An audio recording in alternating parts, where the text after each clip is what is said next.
Hilchos Yesodei Hatorah Perek Shvi, 7th chapter. From now, for the next 4 days, we're going to be learning about Nevuah, about prophecy. The main reason is because the mitzvah, we have a mitzvah to listen to every prophet, every true prophet that comes to the Jewish people. But also, we're going to see that the Rambam is going to give us information about how prophecy works. And that, the Rebbe explains, is because part of the mitzvah of Yedi'at Hashem, part of knowing Hashem truly, the truest way to know Hashem is to also know that He connects with people to the point that they can prophesy. In other words, a person's brain can be so filled with knowledge of Hashem that Hashem will actually communicate with him. To the point of Moshe Rabbeinu. Moshe Rabbeinu was the most special type of prophecy. Part of it we're going to learn about today, but mostly tomorrow, about how great Moshe Rabbeinu's prophecy was. And the reason is so that we know to what level a human being can connect to Hashem. So that's why today a lot of the information is not going to be so relevant practically lahalacha, but it's to tell us the level that a human being can attain in connecting his da'at, his knowledge with the knowledge of Hashem. So here we go. But that ability was taken away from us. It was taken away from us at the end of the second Beit HaMikdash. But interestingly, the Rambam doesn't write that Nevuah stopped. The Rambam himself actually in a letter writes that there is going to be Nevuah close to Yemot HaMashiach, very close to the days of Mashiach. Nevuah is going to come back. And the Rebbe actually said in a Sikha one time that because of that, we have to try to apply whatever we can from these halachot to ourselves. Try to act more like a Navi, even if we're not going to get the actual communication, but do what it takes. Because the Rambam says that Nevuah tachzor li Yisrael b'yemot HaMashiach. Right before the time of Mashiach, Nevuah is going to come back. So the more we refine ourselves, the more we become ready to what's going to happen when Mashiach comes. Halacha Aleph, Section 1. Yesodei hadas. It is the foundation of our religion, Leida, shehakel menabeh et bnei ha'adam. We must know that Hashem communicates through prophecy with people. And it's also part of the Yesod Hadat, part of the foundation is to know how it works. That's why there's a Vav here, ve'en, a continuing Vav, and. The foundation is not just to know that Hashem gives Nevuah, but how it works. Ve'ena Nevuah chala, prophecy does not rest, ella, only on somebody very great. Al chacham gadol b'chokhmah. He has to be wise and great in wisdom. The commentaries explain that this means that he knows how to come up with new things. You can be very wise by learning a lot of information, but you can also come up with your own chidushim. He's gadol b'chokhmah. He makes the wisdom greater. Gibor b'midotav. And he is very strong, he's mighty in his character. And his Yetzer Hara, his evil inclination, does not overpower him in anything in the world, any matter. He, through his mind, overpowers his Yetzer constantly. Very interesting, you have an allusion here to the Hasidic principle of Moach Shalit al Alev. Your brain rules the heart. The way he's mitgaber, the way he overpowers his Yetzer is through his mind. And he also has a very broad knowledge, and very proper. Again, same thing, some people have a very broad knowledge, they know a lot, but they come up with crooked conclusions. He has, Nechona means very proper. Correct. But Nechona me'od is not necessarily in Torah? Here it's referring to Torah. What? Here it's referring Only to Torah. Yeah. But the way his mind works is very proper. He's very straight thinker, as they say. A gleiche Kop in Yiddish, you would say. Straight head. Bidiyuk. Says the Rambam, Adam shehu memula. A person who is filled with all of these character traits, and he is shalem begufo, he's perfect in his body. So also physically healthy. Kisha yikanes lepardes, when he will enter the garden, the orchard. The orchard is the topics of the first 4 chapters, talking about Hashem, his angels, the higher bodies, the spheres, the planets. When he goes into those topics, and he gets drawn in to the discussions on those matters, Hagdolim v'Harachokim, those great ones and distant ones, and he will also use his proper mind to further understand and further grasp these concepts. Plus, and he's consistently becoming holier. Mitkadesh also has the connotation of separation. He separates himself from the normal way people behave. And he separates from the normal paths of the regular people. They go along with the darkness of the times. They get swayed very easily. But he adopts a path of behavior for himself and goes in the proper way. And he is continually refining himself, making himself more careful in different things. and teaching his soul, teaching himself, not to entertain any thoughts at all, from any idle thoughts, worthless things. Neither from the vanities of the time and its schemes, whatever the time people want you to think about. He doesn't go into those. He doesn't get trapped, pulled in by those modern nets. Ella, rather, his mind is clear, constantly focusing above. Kshura tachat hakisei, tied up under the kisei hakavod. Lehavin be'otana tzurot hakedoshot hateorot, to understand more, whatever he can, about those holy and pure tzurot, those forms, those angels. Umistakel b'chochmato shel hakadosh baruch hu kula. He also examines Hashem's wisdom completely. Mitzura rishona ad tabur haaretz, from the first form, the highest level of angel, to the very center of the earth. V'yodea mehen godlo, and he knows Hashem's greatness from it. Again, here you have very interesting, again, the chokhmah bin adat. You have lehavin, chokhmato, v'yodea. Those same three concepts come up again. So the point is, if the chacham is ready on himself, he is wise, he is strong, charactered, he overcomes his yetzer, and he has a perfect body. Plus, he is discussing pardes and keeping his mind separate just to that and separating himself from people. A person who fulfills all these conditions, what happens, says the Rambam, miyad, right away, ruach hakodesh shora alav. The divine spirit rests upon him. And this is what's called nivuah, when Hashem puts his spirit upon you and communicates with you. Uba'et shetanuach alav haruach. In the moment that the spirit rests on him, titarev nafsho b'ma'alat hamalachim hanikraim ishim. His soul gets mixed in, kind of gets fused with the level of angels that are called ishim. That's the lowest level of angels. They're the one that communicate with the humans. So the human soul can kind of become somewhat angelic. V'yehafech le'ish acher. He turns into another man. V'yavin b'da'ato she'eino kemot shehaya. He becomes aware in his own knowledge that he's not what he used to be. Ela shanit ala al ma'alat sha'ar b'nei adam ha'chachamim. Rather, he can feel that he has become elevated above the level of any other wise person. K'moshe ne'amar b'Shaul, as it says by Shaul HaMelech, v'hitnabita imam, you will prophesy with them, v'nepachta le'ish acher, and you will change into another man. So here we see clearly that nivu'ah changes a person. The moment when the Ruach HaKodesh dwells upon you, you become a different man. Now says the Rambam, you should know, Hanavi'im, the prophets, ma'alot heim. It's not one size fits all. There are many levels of prophets. K'moshe yesh b'chokhmah, chacham gadol mechavero. The same way in wisdom you have one wise man wiser than the next. Kach b'nivu'ah, navi gadol minavi. So too in prophecy, one prophet can be greater than the next. However, there is one common denominator. We're going to see later, the Rambam is going to say that Moshe Rabbeinu was the greatest. He was different from all prophets. Every other prophet goes into one category, which is v'chulan. Every single prophet, besides Moshe Rabbeinu, ein ro'in mar'eh ha'nevu'ah ela b'chalom b'chezyon laila. They all see visions of prophecy in a dream, in a vision at night, o bayom, or in a vision by day. But if it's by day, it has to be achar shatipol alehen tardema, after a deep sleep overcomes them. So either they're already sleeping at night and they're having a dream of nivu'ah, or they fall asleep into a deep sleep by day and then they have a nivu'ah. K'moshe ne'emar, as it says in the verse, and this verse actually was said to Miriam when she spoke negatively about Moshe Rabbeinu. Hashem said, do you think your brother is like any other prophet?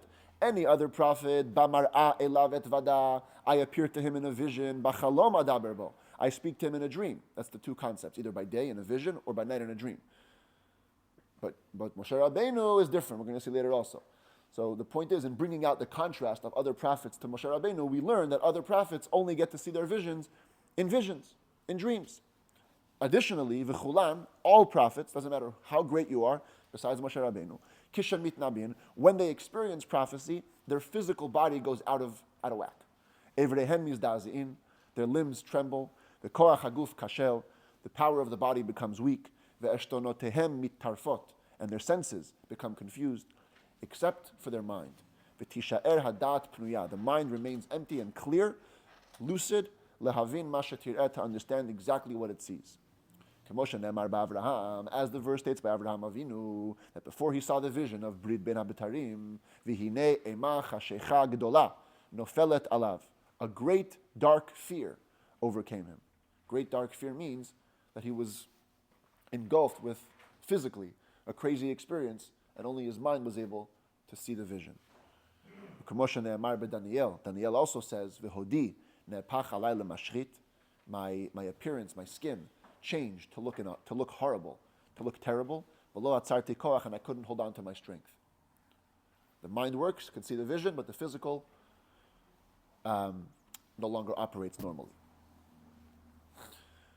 That's the second rule that the Rambam says about Nevuah. So firstly, you have to have many conditions you have to fulfill. Secondly, there's all different levels, but no matter what level you are, you only get to see it in a vision, and your body becomes very weak. Thirdly, halacha gimel. Hadvarim shemodi'im lanavi b'marei nevuah. Whatever is communicated to a prophet in the prophetic vision, derech mashal modi'in lo, is always given to him not as direct information, but through a metaphor, through an illustration, through a mashal. Umiyad, right away. Allegory is a great word, yeah. And umiyad, right away, after he sees the vision, yechakek bilibo pitron hamashal b'marei hanevuah.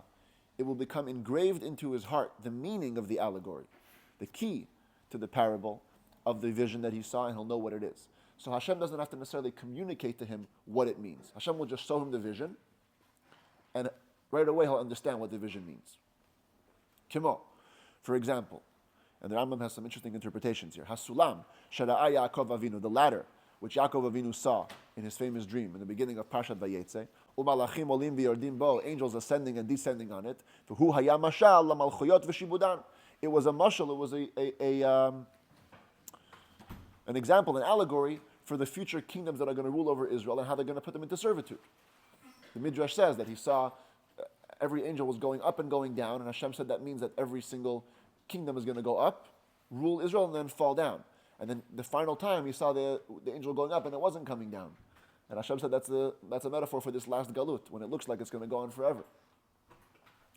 So Hashem didn't say any of that. Whose interpretation is that? The Midrash. Yeah. But Hashem didn't say. Hashem just showed him the vision. The vision was angels going up and down a ladder.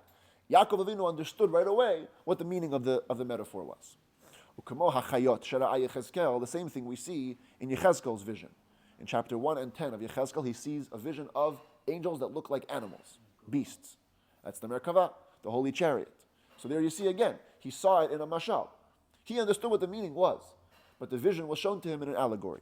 The hasir nafuach, the boiling pot, umakel shaked, and the almond blossom, the almond stick, shara'a Yirmiyah, which Yirmiyah saw right in the beginning of his book.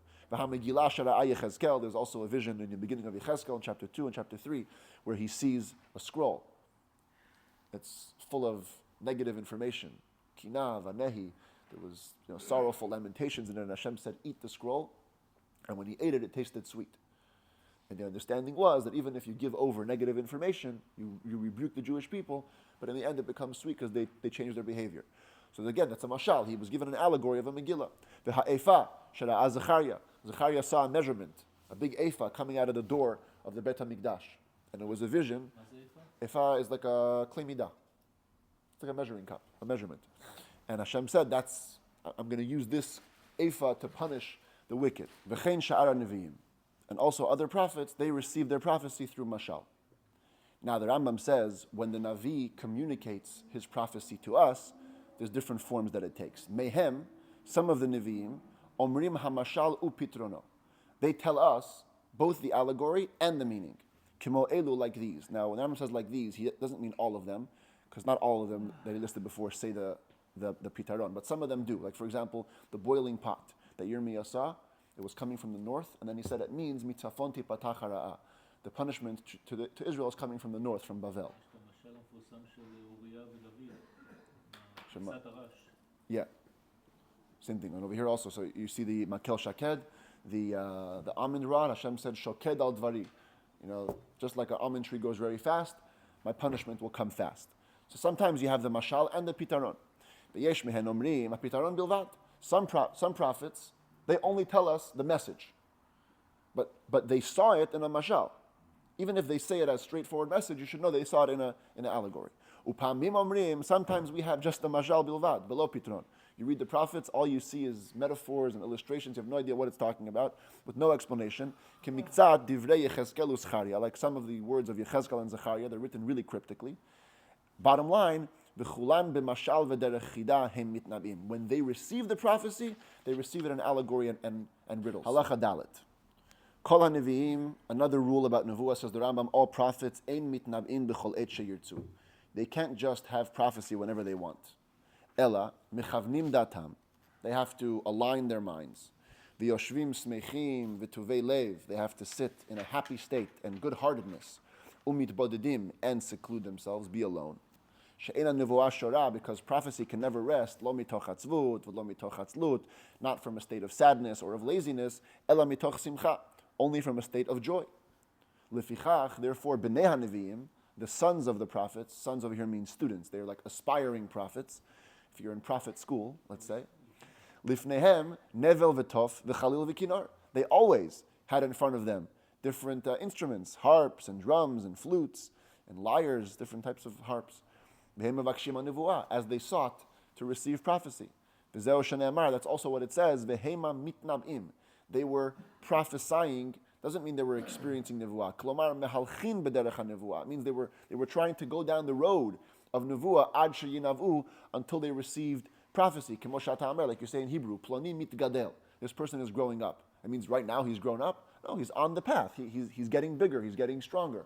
So the same thing, mitnab'im, means there were certain people that were looking for nevuah, but the idea is that you can't necessarily just get it when you want. As he says in Halacha Hey, elu shehem mevakshin lehitnabeh, those people that are looking to get nevuah, hema nikraim b'nei hanevim, they're called the sons of the prophets or the students of the prophets. But here the Rambam says, va'afal pisha mechavnim datam, even though they aligned their minds, they did what it takes. Efshar shetishre shchina alehen, ve'efshar shalot tishre. It's always possible that the shchina will rest, and it's possible that it won't rest. So the commentaries all ask the question. In Halacha Aleph, we said that if you do all the right things, miyad ruach hakodesh shara alav, right away it comes. And here the Rambam is saying, maybe yes, maybe no. So some commentaries say that the Rambam is just clarifying. Right away means right away you're ready. You do what you can, but Hashem will either choose to give it to you or not. The Rebbe writes in a letter based on an interpretation in the Rambam's Moreh Nevuchim, Guide to the Perplexed, that it's the opposite is true. When you do what you have to do for Nevuah, the natural consequence is that Ruach HaKodesh will come upon you. If Hashem doesn't let you have it, it's because He chose to. In other words, it's not like you do what you do and then it's maybe yes, maybe no. It's for sure yes, unless Hashem decides clearly no for whatever reason. And that's what keeps the Nevi'im humble in a way. You can't just get Nevuah anytime you want. Even if you do all the right things and it should equal X, that you get it, always know that Hashem will choose. Usually yes, but sometimes it's always possible to have no. Now that Rambam goes into Moshe Rabbeinu, Halacha Vav. Kol advarim she'amarnu, everything we said, heim derech nevuah lechol haneviim, that's the path of nevuah for all prophets, harishonim v'ha'acharonim, the earlier and the later. Chutz min Moshe Rabbeinu Rabban shel kol haneviim, except for Moshe Rabbeinu, the master, the teacher of all prophets. Ma hefresh yesh, what difference is there bein nevuat Moshe lish'ar kol haneviim, between the nevuah, the prophecy of Moshe and all the prophets?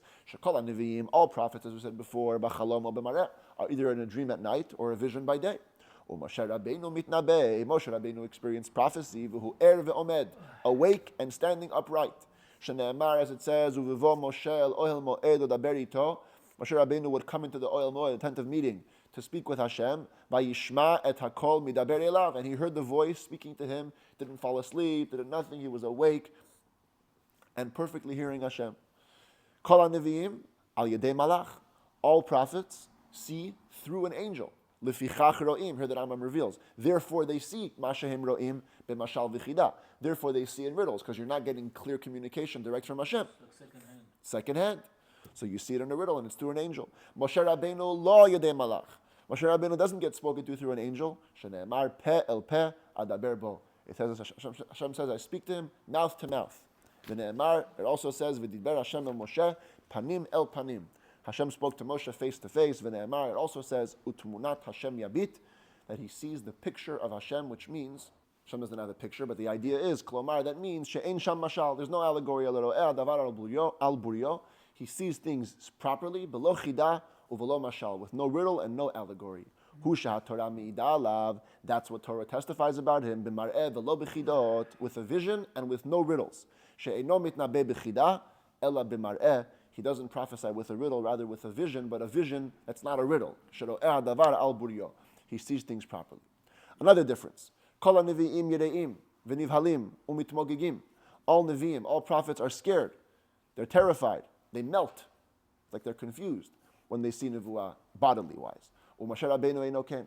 Moshe Rabbeinu isn't as such. Husha katuv omer. That's why the pasuk says, "Ka'asher yedaber ish el re'ehu," that Hashem's conversations with Moshe were like somebody would speak to a friend. Klomar, just like this means to say, "K'moshe ein adam nivhal lishmoa divrei chaveiro," just like a person never gets terrified hearing a friend talk. Kach haya koach b'da'ato shel Moshe Rabbeinu. So too, Moshe Rabbeinu's mind had the power lehavin divrei hanevuah, to understand the words of prophecy. V'hu omed al omdo shalem, standing as he was completely. Chassidus explains that means that his body wasn't a contradiction to revelation of godliness. The reason why other prophets would tremble and become terrified was because their physicality couldn't handle. Their mind could handle, but their body couldn't. Moshe Rabbeinu was so pure and so refined that even his body was able to take Gilui Elukut. Kol HaNevi'im, another difference. All prophets, ein mitnam'im b'chol et sheyirtzu. They could not prophesy whenever they wanted. Moshe Rabbeinu leino ken. Moshe Rabbeinu was not such. Allah calls man she'achpotz, whenever he wanted. Ruach HaKodesh lo vashto u'nevu'ah shora alav. This divine spirit would dress him, would encompass him, and nevuah would rest upon him. Ve'enot tzarich lechaven dato uli hizdamen la. He didn't have to align his mind and get ready for it. Sharei mechuvan u'mezuman ve'omed. He's ready and aligned and standing kemalachei asharet, like the angels of service. That's why he withdrew from his wife. He's going to say it in a second. Lefichach mitnabeh b'chol ed. Therefore, you can prophesy at any time. Shene'emar imdu ve'eshma'a ma yitzaveh Hashem lachem. In the story of Pesach Sheni, when the people came and wanted to bring a Pesach sacrifice, what did he say? Stand by. I'm going to tell you what Hashem's going to say. This what means stand by. He has God on speed dial. Whenever he wants, he speaks to Hashem. Uvazeh hivticho hakel. And this, in fact, was part of Hashem's guarantee to him.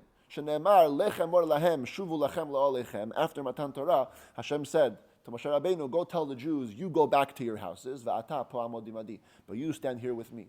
Halamadata, here you learn, shekol hanevim, all prophets, kishanu v'am mistaleket mehem, when prophecy leaves them, chozrim la'olam, they go back to their tents, regular lives. Shutzarchei aguf kulam, kishara'am, the needs of the body, all of them, like a regular person. Lefichach, therefore, as the Ranger said, ein porshin minashotehem, they don't separate from their wives. They can still live human lives. Moshe Rabbeinu lo chazar le'ohalo harishon. Moshe Rabbeinu never went back to his first tent. Lefichach pirash min ha'isha le'olam u'min hadomelo. Therefore, he separated from his wife forever and from anything similar to it. V'nikshara da'ato litzur ha'olamim, and his mind instead became bound with the Creator, the Rock of the worlds. V'lo nistalek me'alav ha'hod le'olam, and the divine glory never left him. V'karan or panav, therefore his face shone. V'nitkadesh kamalachim, and he became holy like the angels. The idea being that Moshe Rabbeinu is completely different than any other prophet. Finally, says the Rambam, and here we're going to start introducing the legal aspects of Nevuah. Hanavi, a prophet can get prophecy for three reasons. Efshar. Well, here we talk about two. Halacha zayin. Hanavi, the prophet, Efshar shetiyeh nevuato la'atzmo bilvad. It's possible that his prophecy will be just for himself. La'archiv libo u'lehosif da'ato, to broaden his mind, to add some more information. Ad sheyeda ma shelo haya yodea me'otan advarim agdolim, so that he could know what he didn't previously know about those great things. Ve'efshar, but it's also possible sheyishulach la'am me'amei ha'aretz, that he'll be sent to a nation in the world, ola anshei ir o mamlacha, or people of a certain city, or a kingdom, lechonenotam ulehodiam, to prepare them and to let them know ma yasu, what they should do, or lemonam mimasim areim shebiyadeyam, or to hold them back what they should not do from negative deeds that were in their hands. The first basic principle of a prophet is when they're first sent on their mission, notnin lo ot umofet. Hashem gives them a sign, a miracle, so the people can know that Hashem sent him truly. However, that's not the benchmark. Just because a guy walks into your neighborhood and does miracles doesn't mean you believe that he's a prophet. He has to be a guy that you know from before. Ela Adam, if there's a man, that we knew from the beginning, that his wisdom and his actions tell us that he's fit for prophecy. He's elevated over all his contemporaries in these areas. He was already walking the roads of Nevuah, its holiness and its separation. And then he does a miracle and a sign, and he tells us, oh, Hashem sent me, that's mitzvah lishma mimenu, that's the mitzvah to listen to our prophet, shene'emar, as it says, elav tishma'un, you should listen to him. Now that Rambam addresses something very fundamental. How do we actually know? We don't actually know. Ve'efshar, it's super possible, sheyaseh ot umofet ve'eino navi. That this guy can do a miracle, can do a sign, and he's actually not a prophet. V'zeh ha'ot yesh lo dvarim bego. And this sign has things in it. Things in it means other things, other ways that he got to do the sign, other powers that he had to do the sign. And maybe he's not actually a prophet. The afal pikein, nevertheless, says the Rambam, mitzvah lishmo'a lo. The Torah says a mitzvah to listen to him. Ho'il ve'adam gadol, since he's a great man, v'chacham, and a wise man, v'ra'oi li'nevu'ahu, and he's fit for prophecy, ma'amidim oto al chezkato. We assume on his presumption, we put him on his chazaka that he's good, shebekach nitztavinu, because that's our commandment. Part of the commandment to listen to a Navi is to assume that if a person looks like he's a Navi, then he's probably a Navi. Kemoshe nitztavinu, and this is a fascinating piece of Rambam. As we are commanded, lachtoch et hadin, al pishnei edim ksherim. We have a law, the mitzvah says, you decide a ruling and judgment based on two kosher witnesses. We could never know. Maybe they're saying falsely. Since they're kosher for us, we assume that they're kosher. Same thing by a Navi, we assume that he's kosher. About all these things. And similarly it said, hidden things, those belong to Hashem. What we have is haniglot. Things that are revealed, lanu levanenu, that's for us and for our children. We can judge by what we see. We see somebody acting properly, we assume he's a Navi. The Ne'emar, it also says, ki ha'adam yir'ela inayim. Man sees what's revealed to the eyes. The Hashem yir'ela levav. Hashem sees what's in the heart. We can't know what's happening in the heart. Very possible that he made a sign without being a Navi, but very chances are that he is, and therefore there's a mitzvah to listen to him.